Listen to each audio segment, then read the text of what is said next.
Hello दोस्तों, कैसे हो आप सभी। उम्मीद करता हूँ सभी अच्छे होंगे दोस्तों। तो आई थिंक सभी को मेरी वीडियोस है जो अच्छी लग रही होंगी। जो जूनियर हैं, जो जूनियर एडवोकेट्स हैं, जो नए वकील साहब हैं, या फिर लॉ के स्टूडेंट हैं, या फिर जो व्यक्ति लॉ के फील्ड में आना चाहता है, उनके लिए हम निरंतर वीडियोस ला रहे हैं। और आज की वीडियो में मैं आपके बताऊंगा कि मेरे साथ कौन सी वो घटना घटी थी जिसके बाद है जो मैंने एक सबक सीखा कि हमें फ्यूचर में ऐसा काम है जो नहीं करना है। कोर्ट में है जो अपने आप को किस प्रकार से है जो प्रेजेंट करना है।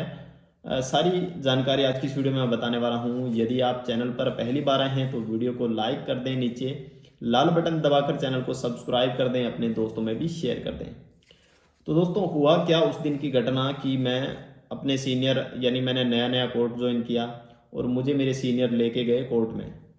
ठीक है, कोई 138 यानी चेक का मामला था। दो पार्टीज थी जिनका आपस में है जो राजीनामा हो गया था।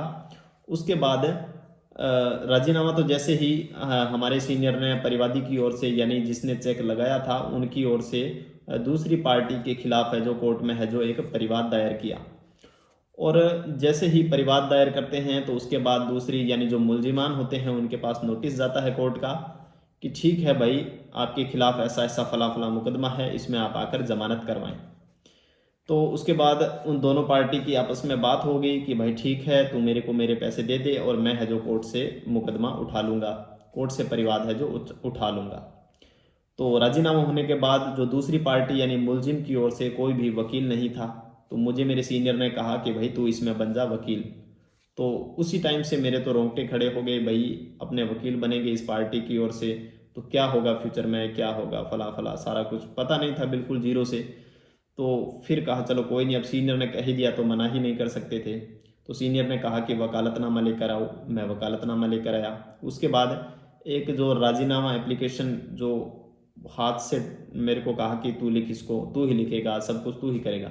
तो मैंने वो कैसे ही करके इधर उधर पेपर देख के जो ओल्ड राजीनामा एप्लीकेशन थी उसको देखी।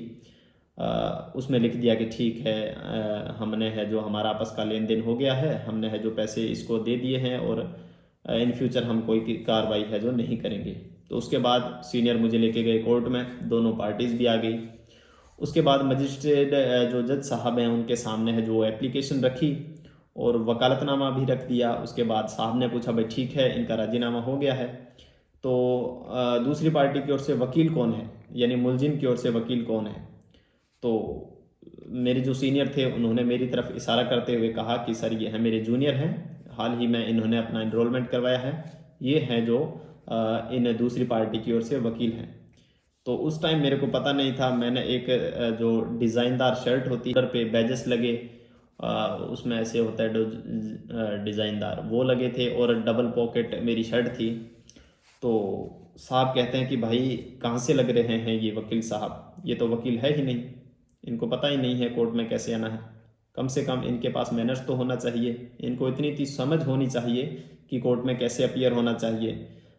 यदि इनके पास, चलो ठीक है ज्वाइन किया है, इनके पास कोर्ट नहीं होगा तो कम से कम इनको वाइट शर्ट तो पहन के आना चाहिए। तो मेरे तो उसी टाइम से रोंगटे खड़े हो गए। मैंने कहा सॉरी जनाब, क्षमा करें। तो साहब ने कहा, मजिस्ट्रेट साहब ने कहा चलो कोई बात नहीं, फ्यूचर में ध्यान रखो।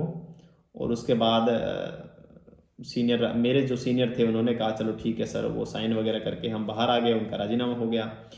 तो फिर सर ने, कई बार ऐसा होता है कि सीनियर्स भी भूल जाते हैं, इन चीज़ों पर गौर नहीं करते हैं कि भाई तूने क्या पहन रखा है, अपने ड्रेस कोड में ये चीज़ें हमें है जो हमारे सीनियर नहीं बताते हैं कि जो जर्नल बातें होती है जो हमें खुद को पता होनी चाहिए कि भाई हम कोर्ट में जा रहे हैं तो हमारे पास शूज़ हैं वो पॉलिश हुए होने चाहिए, एक ब्लैक पैंट होनी चाहिए, एक वाइट शर्ट होनी चाहिए, कम से कम ये दो चार चीज़ें हैं वो तो हमारे पास होनी ही चाहिए, तभी है जो खुद को कोर्ट में अपीयर करना है। और इतना भी हमें पता होना चाहिए कि हम कोर्ट में जा रहे हैं तो कौन सी फाइल में जा रहे हैं, स्टेटस क्या है फाइल का, स्टेज क्या है, वो सारी चीज़ें हैं जो पता होनी चाहिए।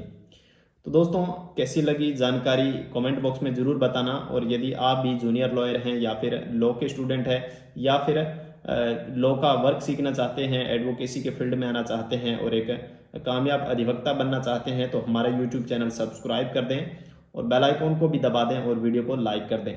तो कैसी लगी आज की जानकारी। मेरे साथ ऐसी बहुत सी घटनाएं हुई जो कि मैं आपको निरंतर वीडियोस के माध्यम से देता रहूँगा। कई बार तो ऐसा मन करता था कि भाई ठीक है, वकालत का जो प्रोफेशन है छोड़ ही देते हैं, हमारे लिए यह प्रोफेशन नहीं बना है। एक तो हिंदी मीडियम यानी जो स्टूडेंट्स होते हैं उनको थोड़ी सी लोअर कोर्ट में दिक्कतें नहीं आती है, बट हम जैसे ही दूसरी अपर कोर्ट्स में जाते हैं, प्रोफेशनल कोर्ट्स जैसे बड़ी कोर्ट्स होती हैं वहाँ जाते हैं, तो हमें थोड़ी बहुत दिक्कतें तो आती है, लेकिन उतना है जो परेशानी का सामना नहीं करना पड़ता है। जैसे आप मैच्योर हो जाते हो उसके बाद है जो आपको किसी भी प्रकार की कोई भी दिक्कत नहीं होती है, आप अकेले एक बादशाह की तरह होते हैं। दोस्तों आज की वीडियो में बस इतना ही, मिलते हैं अगली वीडियो में। धन्यवाद दोस्तों, थैंक यू।